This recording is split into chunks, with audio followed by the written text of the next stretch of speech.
Good day. Today, we examine about the cultural identity of the Boholano people, locally known as the Bohol Anon, residing in the island province of Bohol within the Central Visayas of the Philippines. As documented by Pamogos 2022, Bohol is derived from the term Bool, which translated as a state of abundance.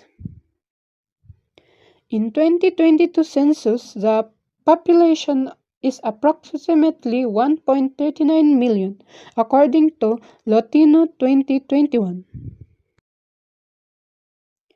The historical trajectory of Boholanos begin with Austronesian settlers. They are historically identified as descendants of the Pintados, or the Tattooed Ones, according to Latino 2021. Pre-colonial Bohol was far from isolated. Archaeological evidence, specifically artifacts from the Ming Dynasty, confirmed active maritime trade as early as the 10th century, according to Pamogos 2022. Furthermore, they are maintained a high level of literacy, utilizing an indigenous writing system recorded on perishable materials such as bamboo bark and leaves, according to Vista 2021. The first image from the example is the image of the Pintados, and the second one is the writing system recorded on the bamboo bark. Bohol's history is characterized by diplomacy and defiance. In 1565, the Sandugo or Blood Compact between Dato Sicatuna and Miguel Lopez de Legazpi served as the first international peace treaty between Filipinos and Spaniards according to Visto 2021. However, the quest for self-government remained paramount or very important, which shows by the Dagohon Rebellion, led by Francis Dagohon. This revolt lasted for 85 years, making it the longest recorded rebellion in the Philippines history, according to Pamogos 2022. As you can see, the first image in the screen is the Sandogo Shrine and the other is the image of Francisco Dagohoy. The logistic identity of the region is centered on Binol Anon, a distinct dialect of Cebuano. As noted by Latino 2021, a defining phonetic characteristic is the shift where the standard Y sound is replaced by a J sound, like the word maayo to maayo. Beyond logistic, the term Sano is widely used among locals, serving as social marker of kinship. A video will be played on what is their dialect sound of. Convert man ko, dili jud ko tig chika-chikag mga tao. So tanan before na ko iingon is Boholano society is anchored by Catholicism, a legacy of 300 years of Spanish influence. Yet it remains by indigenous folk belief according to Latino 2021. Culturally, the Bolanon are renowned for their hospitality and thriftiness. According to Pumagas 2022, hospitality is considered the highest form of self-expression. Welcoming guests into one's home is a sacred duty that transcends financial status, fostering communal unity and mutual respect. The artistic output of Bohol is deeply tied to its natural environment. The province is celebrated for raffia weaving and long-standing tradition of handcraft guitars, according to Pamogas 2022. Performing arts are equally significant, featuring the Kuratsa Boholana, a courtship dance imitating the movement of avian species, and the Nilambag, which mimic the blue crab, according to Latino 2021. A video of Riffian waving and Kuratsa Buhlana dance will be played.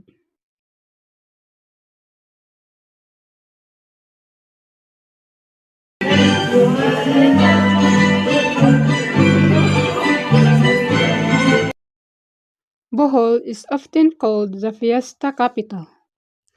In May, the month of fiesta fever, where every barangay celebrates its patron saint according to Lotino 2021.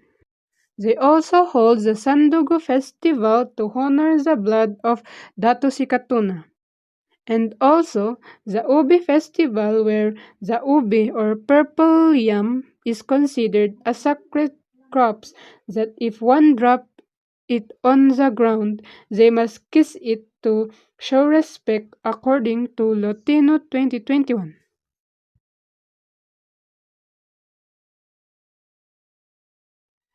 Their cuisine reflects their state of abundance. Delicacies like calamay, peanut kisses, and binago are world famous. During the festival, the lechon is the ultimate symbol of wealth and gratitude, according to Latino 2021. And sharing this food is not just about eating, it's a way of strengthening family ties and mutual respect, according to Pumugas 2022. So now, let's move on to the social structure and way of life of the Buholano people. But before that, I'm gonna discuss these two about them.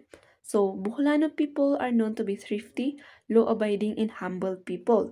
What does it mean by thrifty, law-abiding? This means that they are responsible, prudent, and orderly members of society. Someone who manages their personal resources while respecting the rules and safety of the community. Other than that, Buhalano people are known to be family oriented and they value solidarity. Now, let's move on to the traditional government of the Buholano. It is consisted of ruling class, composed of the Dato, which is the chief, and his family, the Timawa, who are freeborn, who render their services to the Dato in his family, and lastly, the Uripon, who are slave, who serve both the Dato and the Timawa classes. To further discuss, the Datu or the scope of the Datu's rule depended upon his powers and ability to wield authority over his subjects and even other Datus. Thus, his rule might range over a number of families composing one village to a number of villages composing a district. The quantity of gold enslaved that the owned was measure of his prestige. This means that a Datu might own more than 100 slaves as a status symbol. As for the Timawa class, they served the Datu with manual labor, like farming and foraging for him and building his house. They paid him a buwis or what we call tribute, which consisted of a portion of their own harvest. Then for the slave, of course, the Uripun or the slave both served the Datu and the Timawa. Other than that, there is what we call a council of elders who settle disputes over property and wrongs committed by one party against another. Their decisions were based not on written laws but on custom and tradition handed down from their ancestor. So, for the traditional livelihood, according to Karen Fit Pilotino in his discussion on his YouTube channel entitled Boholano Tribe, she discussed two traditional livelihood of the Boholano, which are agriculture and fishing. So, agriculture like planting rice, kamote, cassava, taro, beans, and considerable bananas and coconuts for the inland of Bohol, and fishing for the coastal areas of Bohol. So it means that their livelihood depends on the area they are in. Next is the education and knowledge system. So in pre-colonial time, education of youth was entrusted by an elderly person, so whose instruction on morality and ethics were done at the children's home, and palm and leaves and bamboo were used for paper and iron stylus for the pen. This was done until the Spaniards introduced formal classroom in education to the Buholano and the Americans strengthened it with the public school system. For the current situation of the Buholano, they are now mainly focused on their tourism and ways on preserving their culture. So for the challenges faced, they focus on ways on maintaining their culture. Now let's move on to the last, which is the efforts to preserve culture and identity. And there is a Skayan Code of Bohol. So according to the provincial government of Bohol and national agencies convened on July 12, 2023 to discuss the Iskaya Code of Bohol proposed ordinance. This aimed at conserving culture and tradition of the Iskaya communities. Because according to a national census 2285, Boholanos identified as Iskayan. So, it proposed creating cultural learning hubs, museums, trading centers, and improved transport links for the Iskaya people. Goals of preserving cultural heritage and enhancing economic opportunities for constituents. Then, the second one is in partnership with UNESCO. Cos Buholanos Asintibok or artisanal sea salt was inscribed in UNESCO's list of intangible cultural heritage in need of urgent safeguarding. Another one is in partnership with the UNESCO, because UNESCO recognized the Bucolanos Asintibok or artisanal sea salt, which was inscribed in the UNESCO's list of intangible cultural heritage in need of urgent safeguarding. Because according to the UNESCO, their goal is to safeguard this diverse heritage of humanity, particularly in the least represented countries, and to increase support for the communities in transmission of practices to the future generation.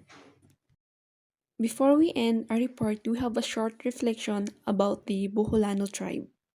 As I research about the Boholanos, it's make me realize that while we are being humble, hospitable, and soft-spoken in life, we should not forget to never surrender our dignity or freedom just to please others, like the Dagohoy Rebellion that lasted for 85 years.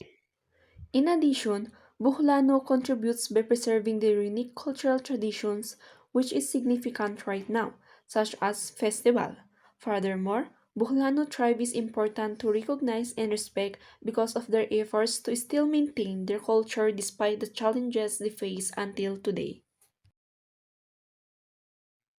So, thank you everyone for listening, and we accept any feedback, and we like to apologize if there's any error in our presentation.